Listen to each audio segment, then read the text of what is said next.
તો મિત્રો આજે આપણે વાત કરવાના છીએ કે કળિયુગનો અંત કઈ રીતે થશે। હિન્દુ ધર્મ અનુસાર 4 યુગ મળીને એક મહાયુગ બનાવે છે। સતયુગ, ત્રેતાયુગ, દ્વાપરયુગ, કળિયુગ। સતયુગની ઉંમર 17,28,000 વર્ષ અને ત્રેતાયુગની ઉંમર 12,96,000 વર્ષ અને દ્વાપરયુગની ઉંમર 8,64,000 વર્ષ અને અંતમાં કળિયુગની ઉંમર છે 4,32,000 વર્ષ।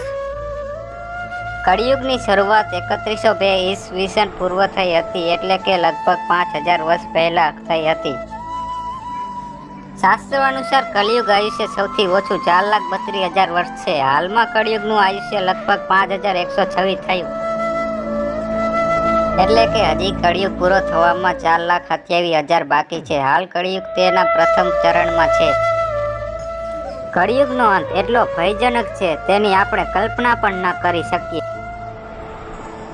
અને સૌથી દુઃખની વાત એ છે કે માણસ માણસનું માંસ ખાશે।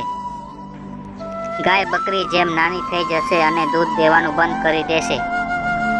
વૃક્ષો સુકાવા લાગશે અને પ્રકૃતિનો નષ્ટ થઈ જશે। ધરતીનો ભાગ 7 થી 8 ફૂટ અંદર વહી જશે।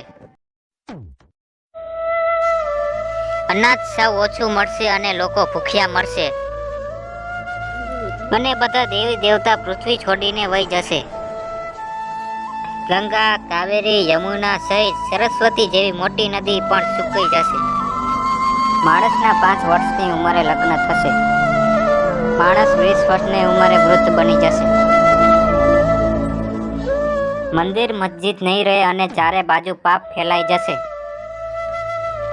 ચારે બાજુ અધર્મ ફેલી જશે ત્યારે ભગવાન વિષ્ણુ કલ્કી અવતારમાં આવશે, કળિયુગનો અંત કરશે અને પછી ધર્મની સ્થાપના કરશે। ધરતીમાંથી કળિયુગનો પ્રભાવ સાવ વિનાશ કરવા માટે પ્રકૃતિ 12 વર્ષ સુધી વરસાદ વરસાવશે। એનાથી સંપૂર્ણ ધરતી પાણીથી ભરી જશે।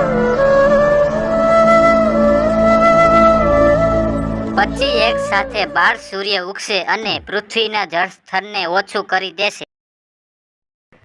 પછી ફરીથી પૃથ્વી પહેલા જેવી થઈ જશે અને નવો યુગ આરંભ થશે, જેને સતયુગ કહેવામાં આવશે, જેમાં માણસ ફરીથી જન્મ લેશે, જેમાં અધર્મ નહીં, ચારે બાજુ ફક્ત ધર્મ જ શ્રેષ્ઠ હશે। જો અમારો આ વિડીયો તમને પસંદ આવ્યો હોય તો લાઈક, શેર, સબસ્ક્રાઇબ જરૂર કરજો।